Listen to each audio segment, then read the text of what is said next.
Cette histoire, c'est aussi peut-être la tienne. Dans les échanges que j'ai avec les personnes en DM sur Insta, souvent on en arrive à ce point où elles pensent qu'elles ne vont jamais en finir avec ce burn-out. Alors j'ai décidé de faire cette vidéo pour te parler de cette erreur en fait qui t'empêche de mettre le burn-out derrière toi. Depuis 2 ans maintenant, j'accompagne les femmes en post-burn-out et vers leur transformation personnelle et professionnelle. Alors déjà, si toi tu veux en apprendre plus sur comment sortir du burn-out, déjà je t'invite à t'abonner à cette chaîne, à aller sur mon compte Insta, à suivre un peu les stories et tout ce que je te partage sur cette thématique pour t'aider justement à te situer et à comprendre ce qui t'arrive et aussi comment faire autrement. Je vois souvent ce point commun, c'est qu'elles pensent avoir tout essayé. Du coup, elles se sentent démunies en fait dès qu'elles reprennent le chemin de leur vie professionnelle. Et peut-être que c'est ton cas aussi. Peut-être que cette idée de reprendre cette vie professionnelle te paraît inconcevable, difficile à concevoir, tentant, mais avec cette peur, un peu cette réticence. Et parce qu'en fait, reprendre ta vie professionnelle après cette période de reconstruction, de réparation et de compréhension de ton burn-out, ça va t'amener de nouveau une charge mentale dans ton quotidien. Tu vas repenser au trajet, à comment tout gérer, les relations sociales, interprofessionnelles, comment ça va se passer avec ta hiérarchie, comment ça va changer aussi au niveau des relations à la maison et tous ces déclencheurs de stress, de doute, d'adaptation que tu vas reprendre, retrouver. Il y a d'anciens comportements aussi qui refont surface, d'anciens symptômes, un peu ces signaux avant-coureurs qui reviennent à la charge, sur lesquels tu vas justement porter un peu vigilance et à savoir est-ce que c'est normal ou pas, est-ce que je m'inquiète ou pas, est-ce que c'est vraiment fini ou pas. Tout ça t'amène à cette peur de la rechute, celle de revivre cet effondrement. Et du coup, ça te met cette nouvelle croyance dans la tête et qui te vient un peu comme ça en leitmotiv, c'est voilà, je peux pas, je veux pas en repasser par là, c'est trop dur, c'est trop long, je veux pas revivre ça, je sais même pas si j'arriverai à remonter la pente une nouvelle fois tellement ça a été dur. Et du coup, tu as ce nouveau poids là qui s'abat avec les angoisses, avec la procrastination et tout ce que ça peut t'amener en symptômes, que ce soit du post-trauma, des symptômes de stress, d'inquiétude.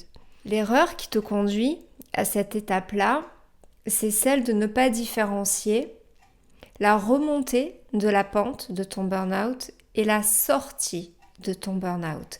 Ce sont 2 étapes distinctes. Les 2 sont importantes à faire dans l'ordre et c'est surtout important de comprendre qu'elles ont des besoins et des attentions différentes. Remonter la pente, c'est ça.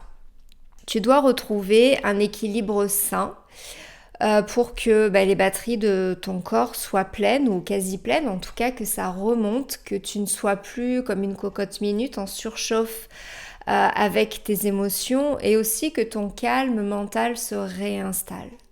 Ça, c'est remonter la pente.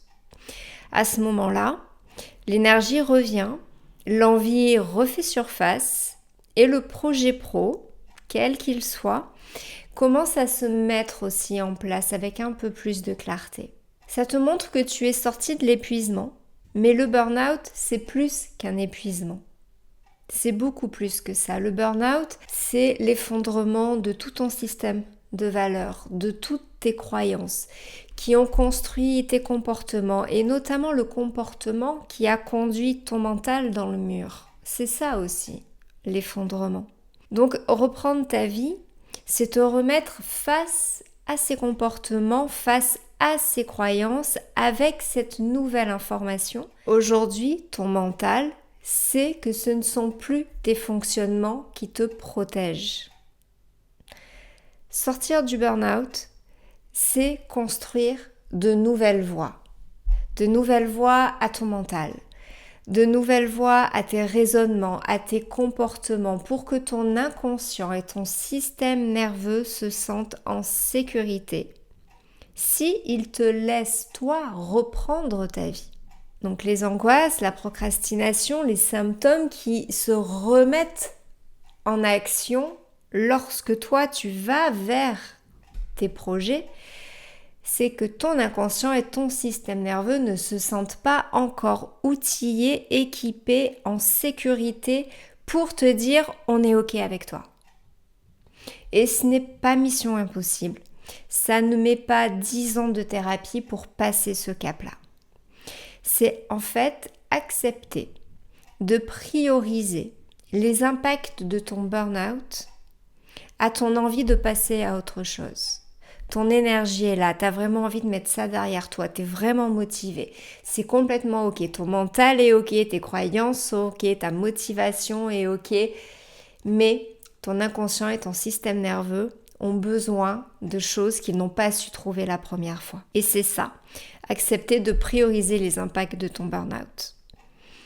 C'est outiller ton inconscient et ton système nerveux pour enclencher des choses différentes. Et il y a une différence entre choisir par peur et choisir par certitude.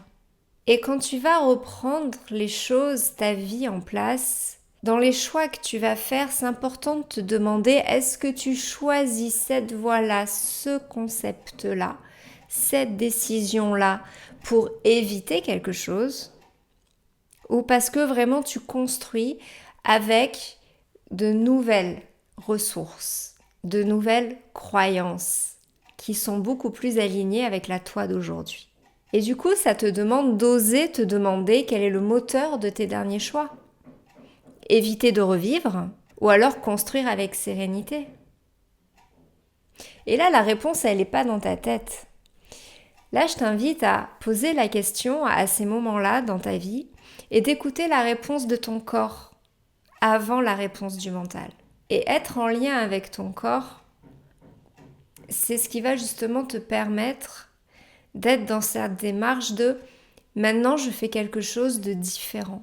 Maintenant je ne laisse pas mon mental comme cavalier solo qui doit gérer les 36 chevaux. À chaque cheval son cavalier et à chacun sa place. Sortir du burn-out, c'est ça. C'est apprendre à choisir, à décider et à actionner dans l'écoute de ton corps, dans l'acceptation des émotions qui te traversent, dans l'écoute des messages inhérents à tes émotions et à ton corps, et utiliser ton mental pour ce qu'il est bon, trouver des solutions.